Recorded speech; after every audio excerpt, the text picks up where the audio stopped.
So, nandito sa unahan. Itong kanyang nameplate. Ayan. Ready na ang kanyang nameplate. Back to back din yan. Meron tayo dito mga twistable pen. Ayan. Dong A.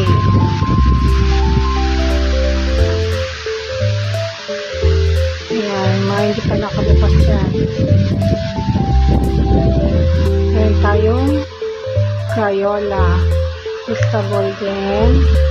And yan, meron na tayo mga crayon box.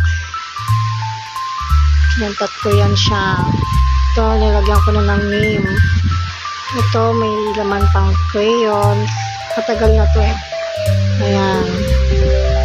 Tapos, ito naman ang kanya mga pencils. So, ayan. Ilagay na dito. Pencil. Ito yung mga laman. Isa natin. So, isa ko. Ayan. Ito yung mga over na mga pencil. Ayan. Ito, binaksan ko na yung ibang at tinesting ko kasi siya. Ayan. Iba pang mga twistable pencil. Ito yung kanyang mga leftover na pencils. Ayan. Yung pangalan na yan. Tapos, ayan. May SpongeBob pa. Patrick. Ayan. Ito yung Mongol. Ayan siya. Ayan mga kanyang maraming pencils ang kailangan ni ate kasi pag siyang nakakawala ng pencil at yan, pencil case. Meron din tayo dito. Siyempre si Elsa. Ayan. Tignan ko kung ma-open ko ha. Ito na yung laman ni Elsa. 12 pieces yan. Itsura niya. Bubble gum. So, dalawang color siya. Purple tsaka purple and pink.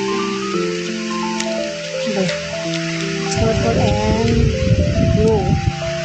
Meron din tayo si Barbie. Ayan, hindi pa bukas yan. And ito, isa pang leftover na pencil ni ate. Ayan, nakabukas na siya. Si Barbie din. Barbie din yung design niya. Ayan. Kita nyo ba? Oh my gosh.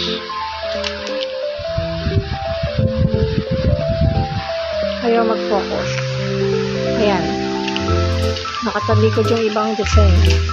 Siyempre, ito, nagpagawa din ako ng mga pencils na may naka-engrave ng name. Ayan. 30 pieces yan. Pinagamit ko na sa kanya yung dalawa. Pero ending, nawala din. Kaya ayun, kailangan talaga ng maraming pencils.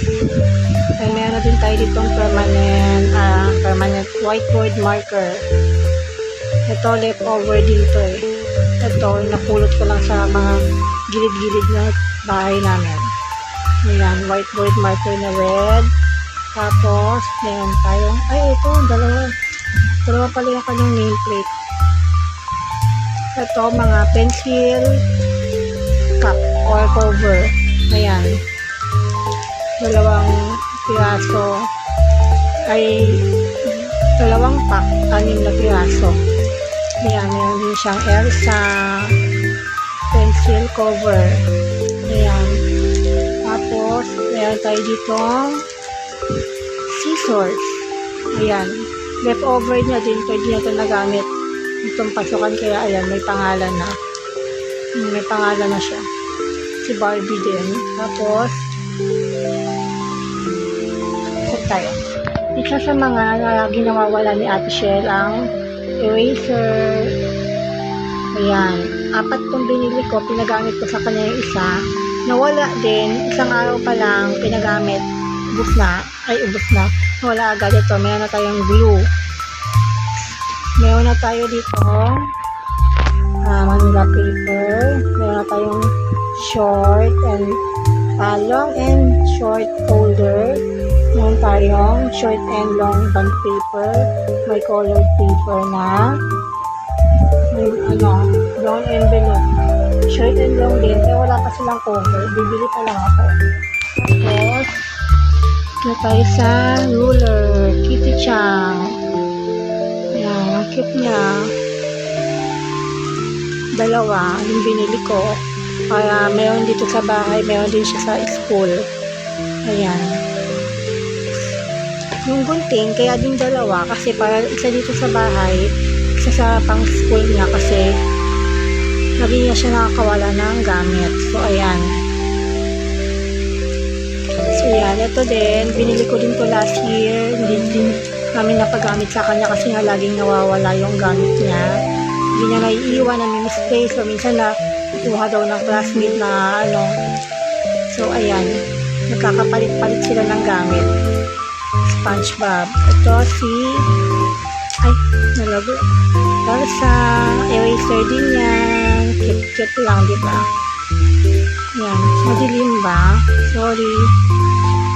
Ito pa. Ito, bigay lang sa ano, kanya ng lola niya. Ayan. Si Lola Agit niya. Padala sa kanya nung nagpa-box. So, ayan. Ito. Giveaway. Tapos, isa pa sa mga laging nawawala ko. Siyempre, crayons. Kaya kung napapansin nyo, ang dami niyang crayons. Ang daming crayons.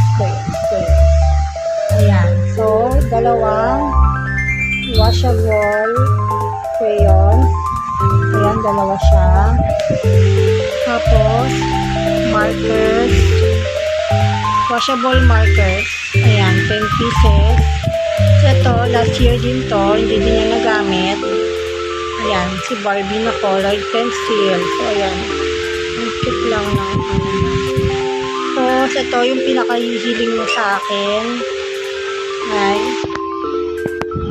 Elsa na colored pencil. Nung dumating ngayon, may bali eh. Ayan. Hindi ko pa bubuksan guys ha, kasi matagal pa yung pasukan. Ayan.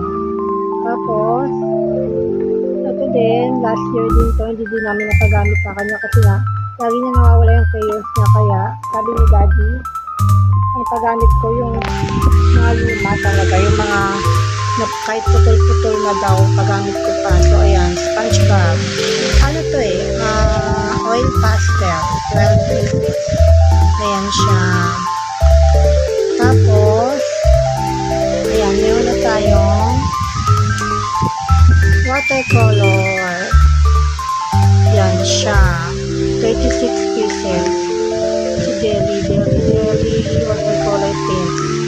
Ayan, malaki siya. Ayan. Tapos, isa pa tong leftover na crayons. Si SpongeBob din. Ano siya? Plastic crayons. Papakita ko sa inyo yung itsura niya. So, ayan yung itsura niya. 12 colors siya. Lang ha.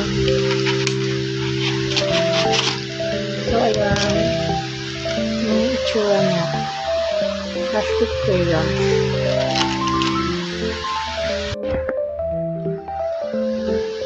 Tapos, ito naman ang kanyang sharpener.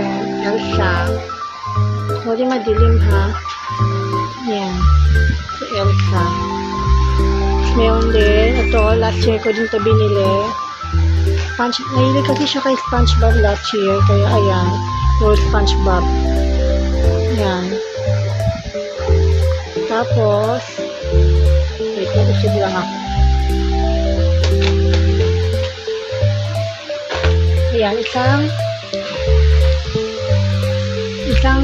pad paper pa lang yung meron siya kasi pa ako bumibili. Ayan, isang pad paper pa lang. So, excellent. Kasi baka mamaya hindi din nila masyadong magamit. Like, ngayon, tsaka nung daycare siya, ang dami ng pad paper na hindi naman nagamit. So, hindi pa ako bumibili ng pad paper. Ito muna. Ito na yung kanyang mga notebook. So, meron tayong si Elsa Guy. Ito, last year ko ito binili. So, ayan. Yung design pink. May green. may blue, sky blue, or light blue. Meron din tayong blue, yung design, si Elsa. Tapos, purple. Meron tayo dito ang orange. And, red. Meron din tayong green. And, yellow. Yan. And, brown. Ayan. So, ang tatak nga pala nitong notebook na to ay Orient. Ayan. Orient.